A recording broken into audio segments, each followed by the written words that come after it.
kung saan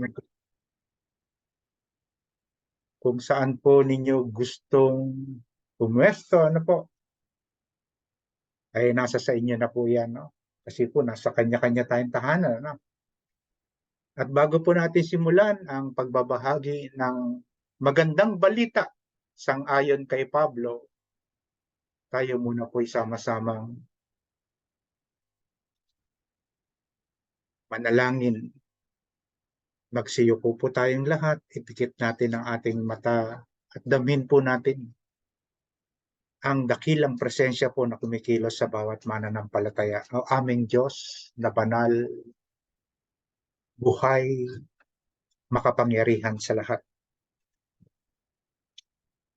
Sa oras na ito, Panginoon, kami po ay iyong nakikita sapagkat lagi ka nakatunghay sa mga mananampalataya, sa iyong mga anak, sa iyong mga pinili at hinirang, o Diyos. Ama, nagpapakumbaba po kami sa gabing ito.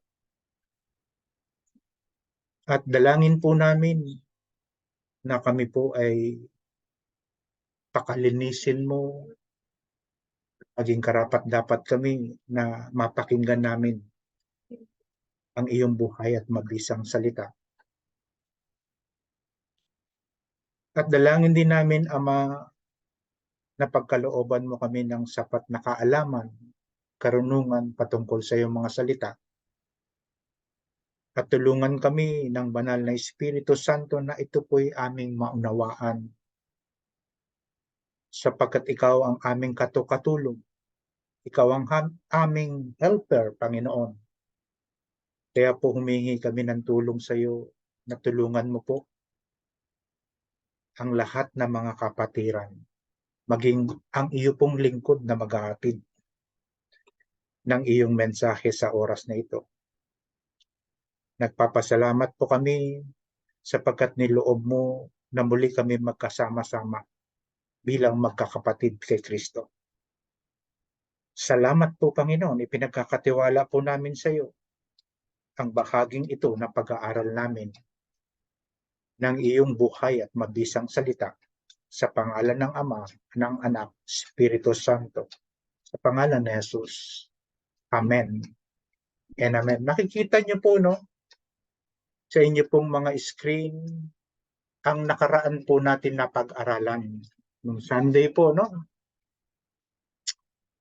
At nais ko po na sa pag-uumpisa pa lang po sa oras na ito, nais ko po na meron kayong Biblia dyan, no, sa inyong tabi, English man yan o Tagalog, saan po kayo lubos na unawaan ninyo ang mga interpretasyon na yan. Malaya po tayo, ano?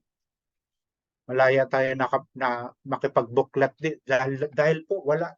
Yung iba pong sasabihin ko sa inyo, mga kapatid, ay wala po sa PowerPoint, wala sa inyong screen. Pero ito po'y nakasulat po, no, sa banal na kasulatan. At hindi po nalilingid sa inyo, mga kapatid. Ang title po nito, ayan. Ang sumulat po na ito ay si Apostol Pablo. At nakita niyo po ang simula ng buhay ni Apostol Pablo nang marinig niya ang salita ng Diyos. No po, siya agad-agad po na pinakinggan niya to at tinugon niya. No? Hindi lang napakinggan niya po ang salita ng Panginoon ng mga panahon na yon na ma-encounter niya sa Road of Damascus. Ang Panginoon, ang boses ng Panginoon.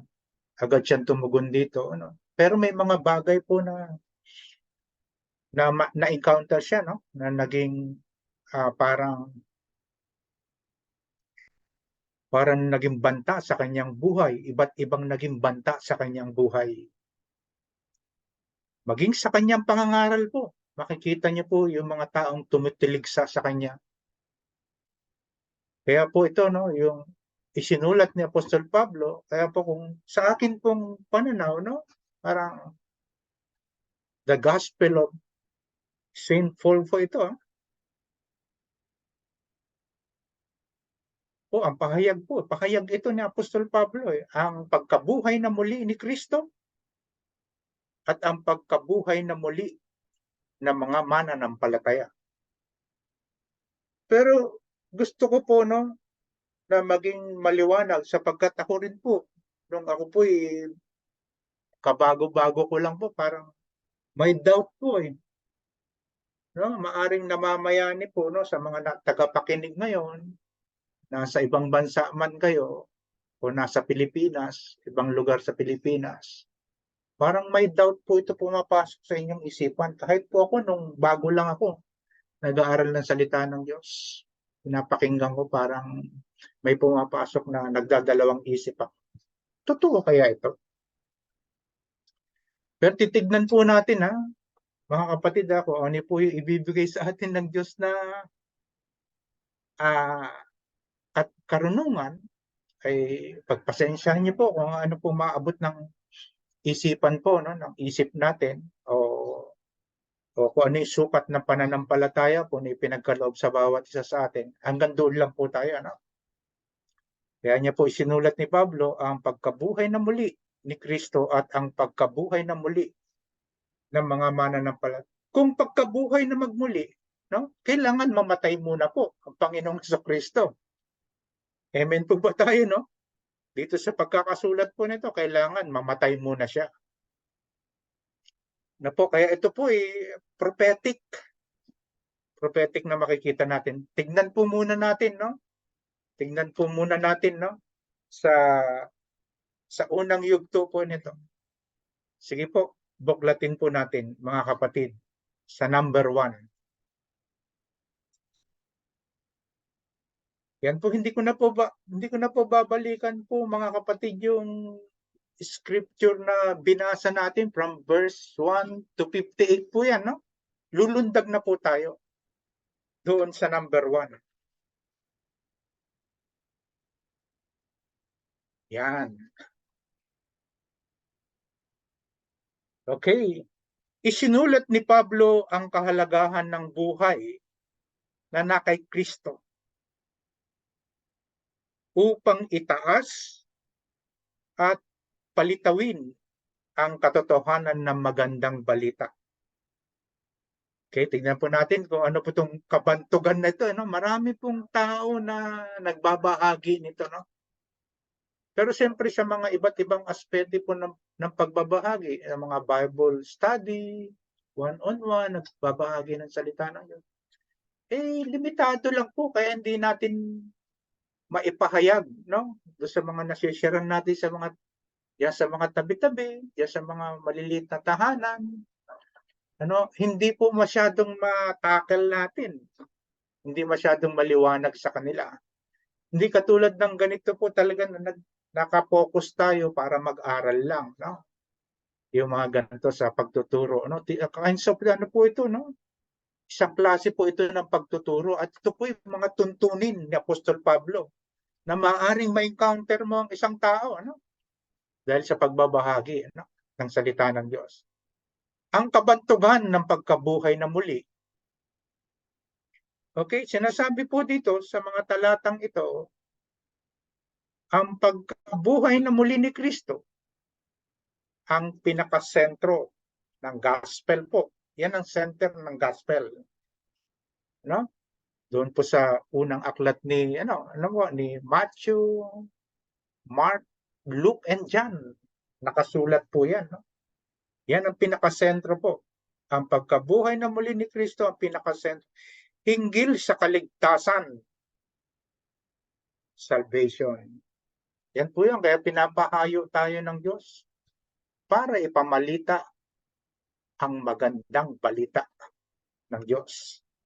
Sa mga unang talata po, samahan niyo po ako, mga kapatid, Pag-focus lang po tayo, focus. Then po, alam niyo po, yung mga nagpo-focus, yung po nagbe-benepisyo. Nagko-concentrate po sila sa mga pinag-aaralan nila.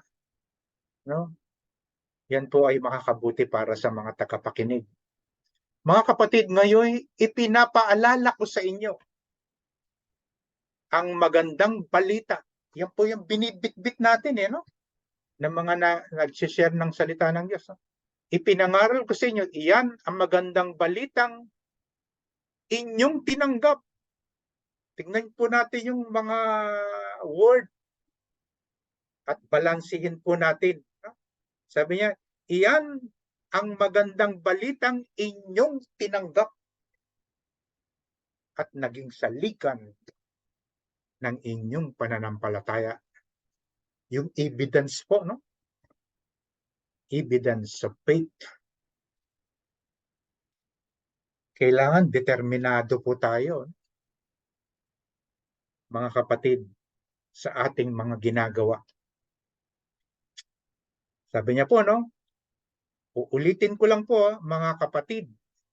Ngayon, ipinapaalala ko sa inyo ang magandang balitang ipinangaral ko sa inyo, sabi ni Apostol Pablo. Yan ang magandang balitang inyong tinanggap at naging saligan ng inyong pananampalataya. O may pinanghahawakan po si Apostol Pablo. Pangalawang talata, dahil may saligan ka sa iyong pananampalatayang tinanggap, kapatid, naliligtas kayo sa pamamagitan nito kung matatag ninyong pinanghahawakan ang salitang ipinangaral ko sa inyo. O may positive, may negative. Tingnan niyo po. Ito po ang negative. Maliban na lamang kung walang kabuluhan ang inyong pagsampalataya. Positive, negative.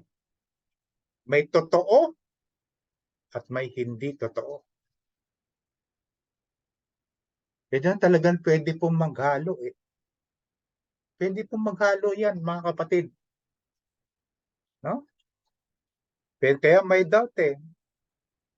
No, nag-aalinlangan ng tao, nagdadalawang isip. Okay, tuloy lang po tayo, no? Verse 1 and 2 po yun, ha? Okay, letter B. Ang pagkabuhay na muli ni Kristo ang pinakasentro tungkol sa banal na kasulatan. Yung una po, kaligtasan. Pangalawa, pagkabuhay na magmuli. Buklatin po muna natin itong mga talatang dalawang ito. Sapagkat ibinigay ko sa inyo bilang pinakamahalaga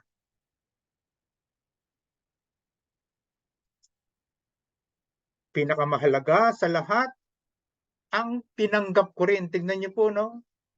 Hindi po, tingnan niyo po, may relasyon na mumuo po. Tinanggap ni Apostol Pablo ang salita ng Diyos. Ulitin natin, sapagkat ibinigay ko sa inyo bilang pinakamahalaga sa lahat ang tinanggap ko rin. Tinanggap po ni Apostol Pablo ang salita ng Diyos. Pag tinanggap mo na yan, hindi mo na pwede siyang tinatawag na bawi-bawi. Tinanggap mo na siya eh. Ha? Tinanggap mo ang salita ng Diyos, sabi niya, na si Kristo'y namatay. Yan ang tinanggap niya. Ang pagkabuhay at pagkamatay ni Kristo. Na si Kristo'y namatay dahil sa ating mga kasalanan. Tulad ng sinasabi sa kasulatan. Titigil po tayo pagdating natin sa talatang 4.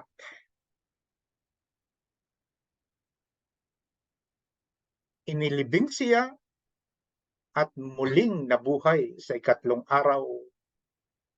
Tulad din ng sinasabi sa kasulatan. So babalikan ko rin po ito, no? Babalikan ko ito. Sandali lang po, napahintulot niyo po. Okay. Sabi ni Apostol Pablo, sapagkat ibinigay ko sa inyo bilang pinakamahalaga sa lahat ang tinanggap ko rin. na si Kristo'y namatay dahil sa ating mga kasalanan. Tulad ng sinasabi sa kasulatan. Tignan po natin, no? Mas maganda po siguro muli nating sariwain, no? Ang pagkamatay ni Kristo. Kasi pagkabuhay po pagkabuhay na magmuli ni Kristo at ng mga mananampalataya ang nasa ating title. So kailangan makita po muna natin. May picture po natin, may isalarawan. Ang hirap na po, hirap hapdi na dinanas po ng Panginoong Hesus. Dahil ang lahat po ng ito ay plano ng Ama na ang Diyos ay maghirap hanggang sa mapako sa krus at namatay. Kung meron po kayo mga Biblia, mga kapatid, samahan niyo po ako sa Isaiah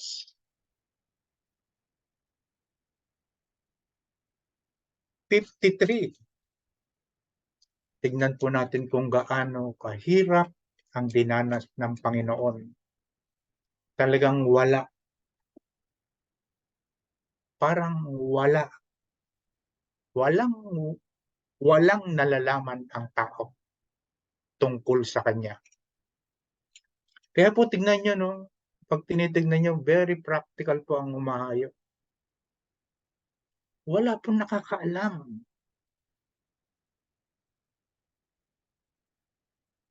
Walang nakakaalam.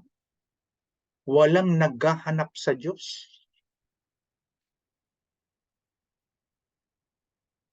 Kaya ang gandang pagkakataon po kung tayo pong mga humahayo, ipinamamalita ang magandang balita sang-ayon kay Kristo at may magbukas ng pinto ng kanilang tahanan. Pagpapalain talaga ng Diyos. Alam natin po yan, tayo mga mananampalataya, kung gaano pinagpapala ng Diyos ang buhay natin. Dahil nung marinig natin, no, ang Great Commission, ang katungkulan ng mga nakikinig, no, ng mga mananampalataya sa Great Commission, kailangan tukdin natin ang ipinag-uutos ng Diyos. Kaya wala po talagang naganap sa Diyos. Naputol ko lang po, no, sapagkat ibinigay ko sa inyo bilang pinakamahalaga sa lahat ang tinanggap ko rin na si Kristo'y namatay dahil sa ating mga kasalanan. Tulad ng sinasabi sa kasulatan. Sang-ayon po sa aklat na Isaiah, Kabanata 53, umpisahan po natin sa mga unang talata hanggang sa matapos po natin ang talatang 12. Ano po natin mahayaan po natin na ito po'y marinig na magmuli ng ating tenga at magtuloy-tuloy sa ating puso. Alam niyo po, ang salita ng Diyos ang nagbibigay talaga ng buhay. Buhay sa mga katawang lupa. Na talagang walang kabuhay-buhay kung wala ang salita ng Diyos. Wala po sa inyong screen, babasahin ko po, no? Isaiah 53, beginning verse 1 to 12. Sumagot ang mga tao, sino ang maniniwala sa ibinabalita naming ito? Tingnan niyo po. Negative kagad ang dating. Kanino mo ipinakita ang iyong kapangyarihan? Kalooban ni Yahweh na matulad ang isang halaman, ang kanyang lingkod. Parang ugat na natanim sa tuyong lupa. Walang katangian o kagandahang makatawag pansin.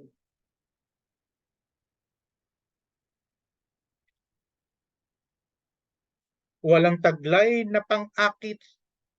Nanyo po, no, ang itsura ng ating Diyos ang may akda ng ating pananampalataya. Sabi niya, walang katangian o kagandahang makatawag pansin, walang taglay na pang-akit para siya ay lapitan.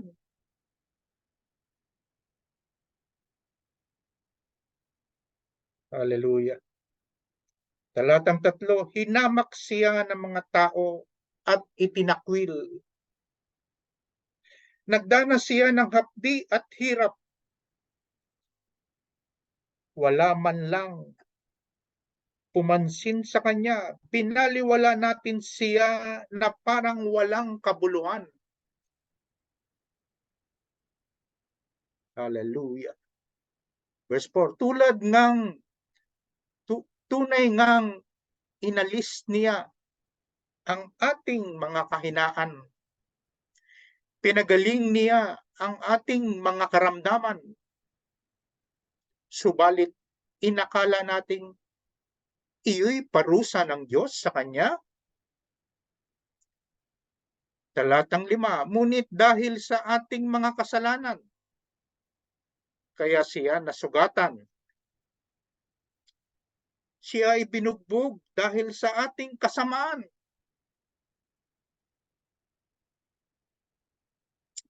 Tayo ay gumaling dahil sa pahirap na dinanas niya at sa mga hampas ng kanyang tinanggap.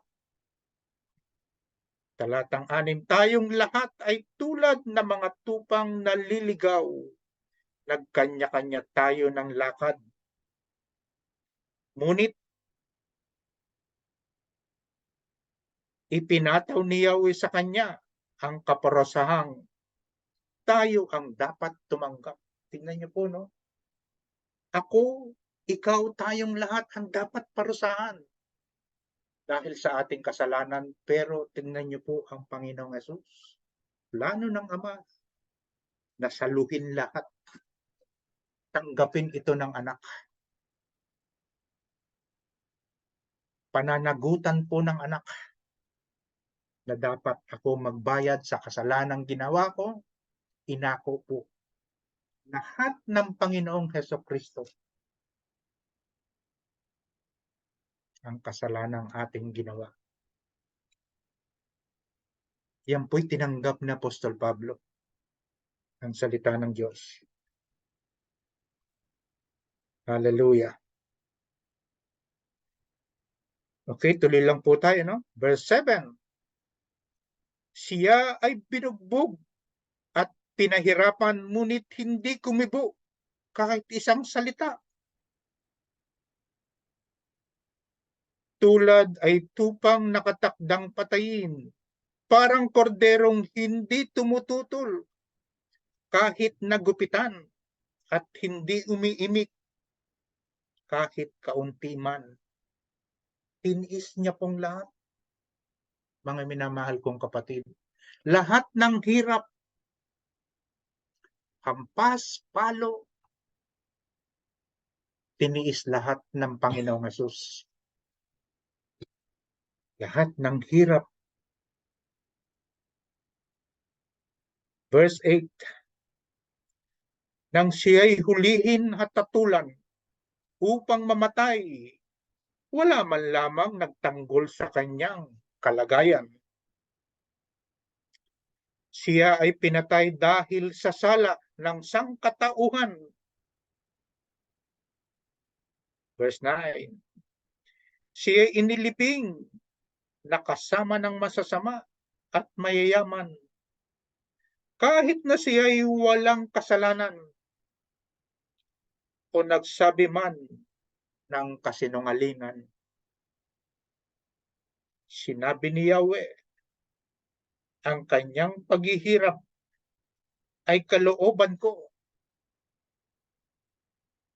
Mga kapatid, yan ang nais ng Ama para sa kanyang anak.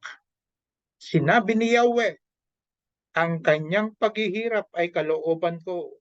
Ang kanyang kamatayan ay handog para sa kapatawaran ng kasalanan. Dahil dito'y mabubuhay siya ng matagal, makikita ang lahing susunod sa kanya.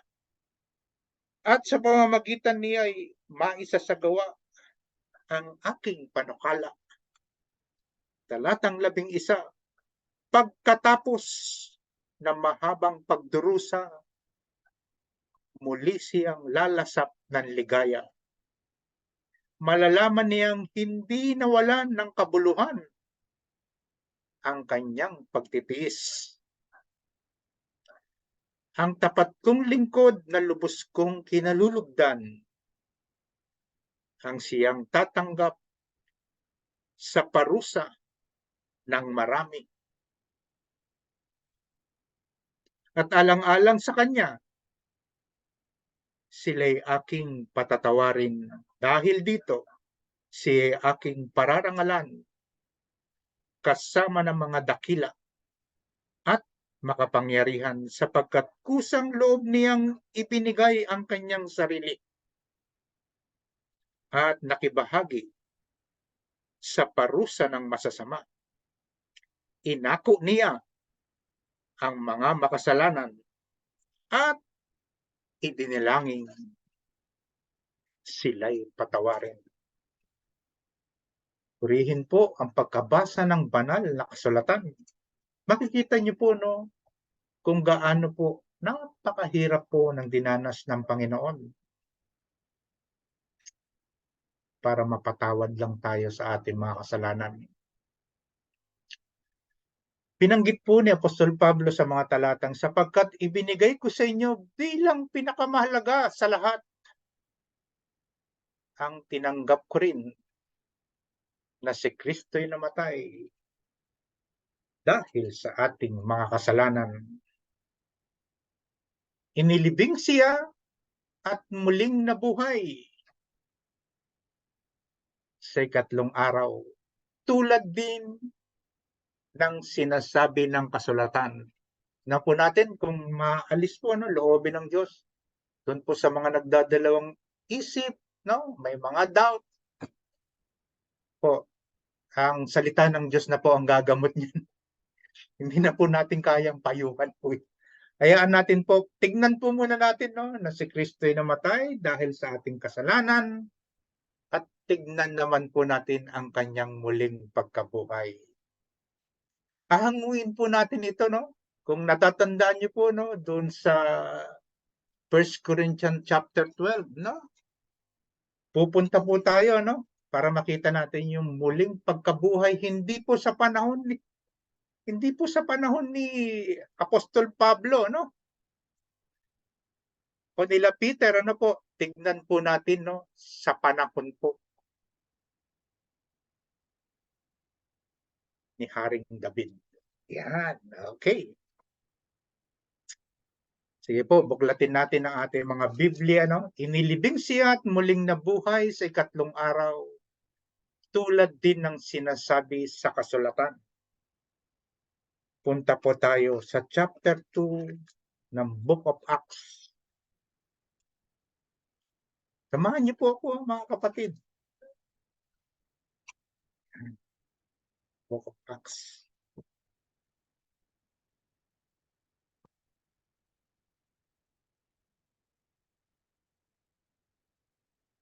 Okay, kung nandoon na po kayo, umpisan po natin sa mga talatang sumusunod.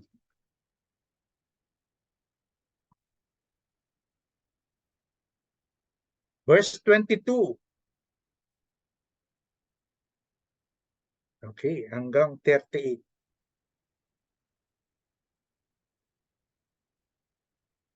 Okay, babasahin po natin, no? Beginning verse 22. Kung nandun na po kayo, no, sabay-sabay po natin basahin. Nang mangaral po si Peter,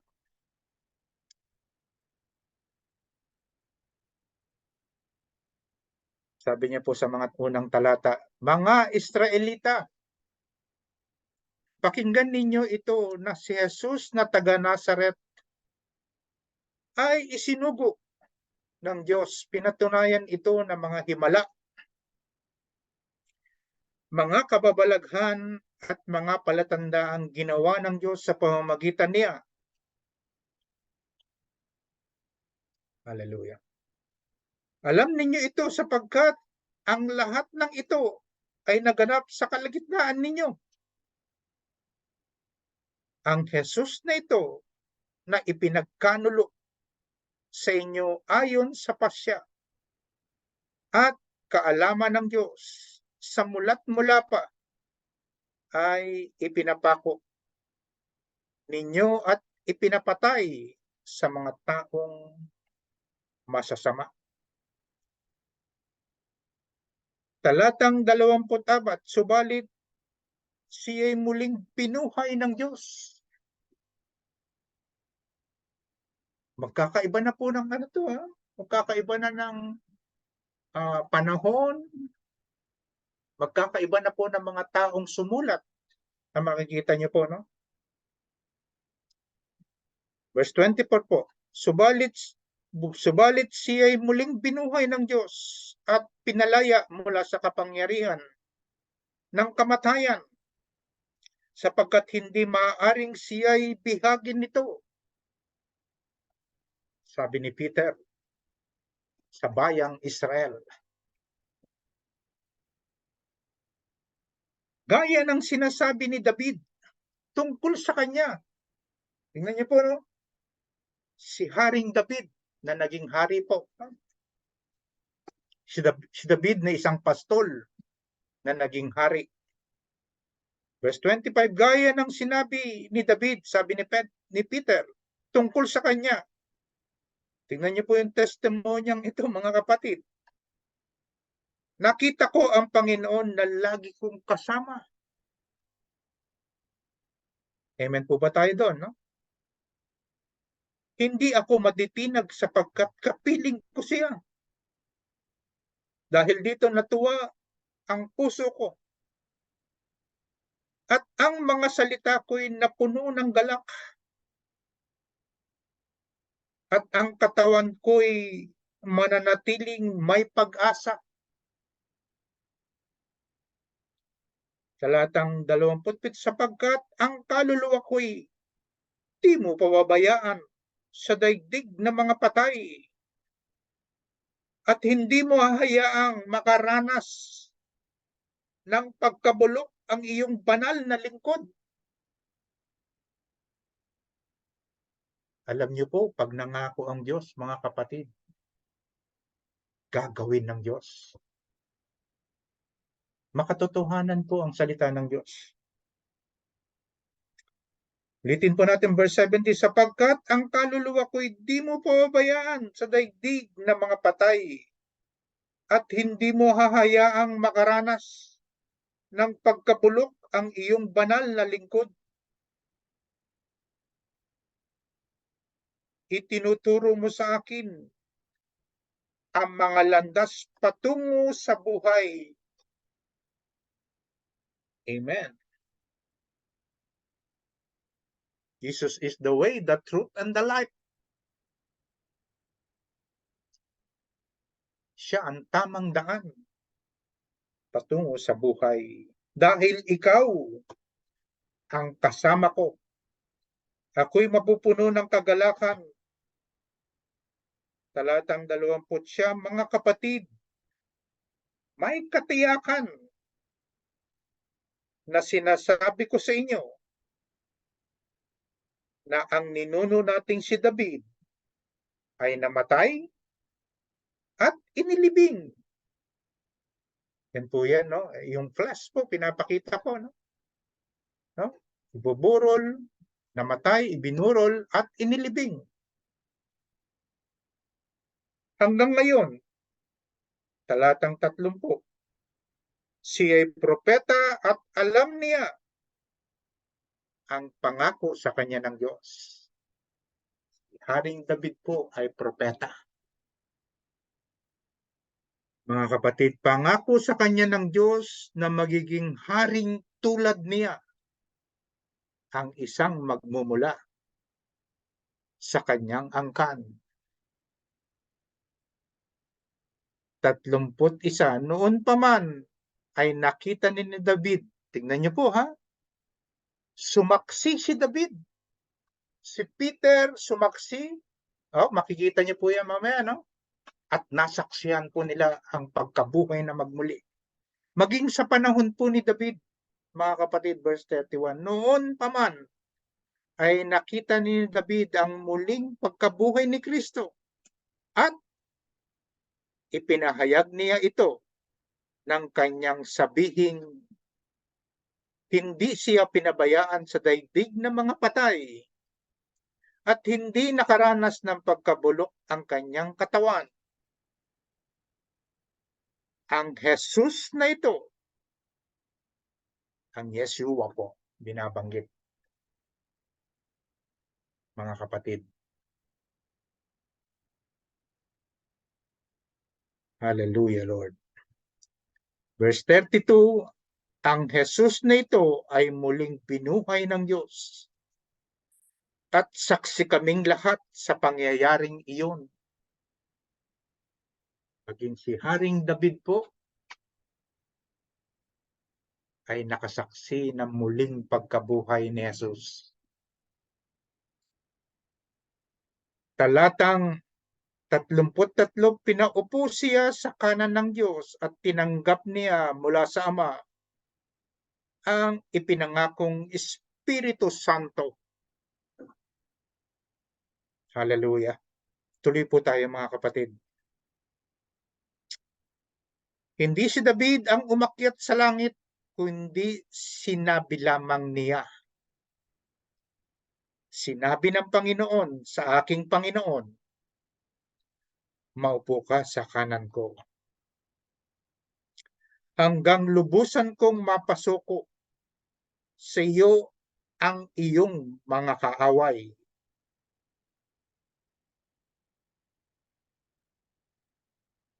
Titignan po natin to, no? Yung sinasabi niyang kaaway. No? Hanggang sa mapasuko ang iyong mga kaaway.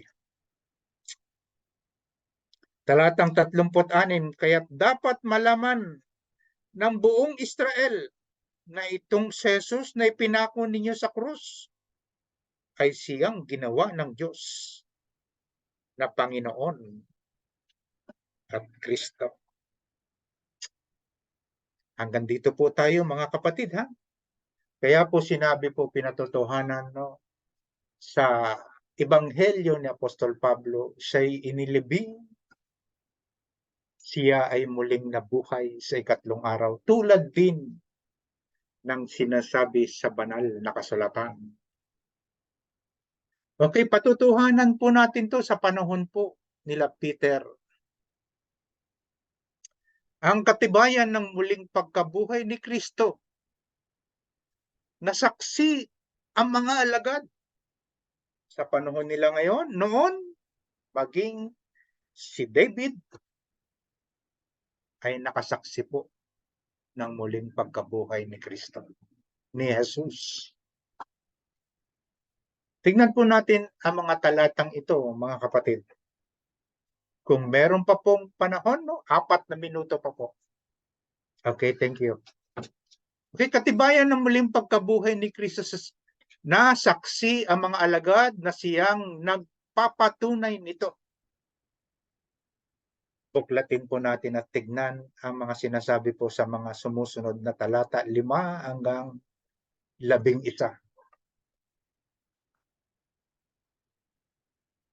Sabi po, pagpapakita sa harapan ni Jesus kay Pedro. Napakapalad po. Napakapalad po ni Apostol Pablo, ni Apostol Pedro po, ano. Alam niyo po, kahit makulit ito po, no? Itong apostol na to, medyo meron din pagkatigas ang ulo niya, no? Siyempre, tayo po ay nasa flesh, no? Katulad din po natin yung tao. Kaya tingnan po natin, no? At siya ay nagpakita kay Peter sa mga talatang ito. Pagpapakita ni Jesus sa 12 alagad.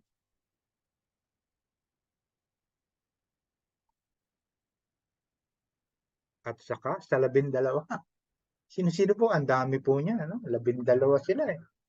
Na napakapalad po nito, no?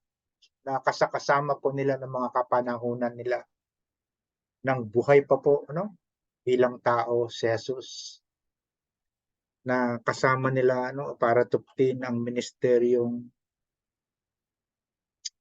ano po, sa plano ng Ama na ihayo ang salita ng Diyos. Pagpapakita ni Jesus sa 500 kapatid. Sa 500 kapatid sa pananampalataya sa mga talatang ito. Okay, tignan po natin, basahin natin. Ha?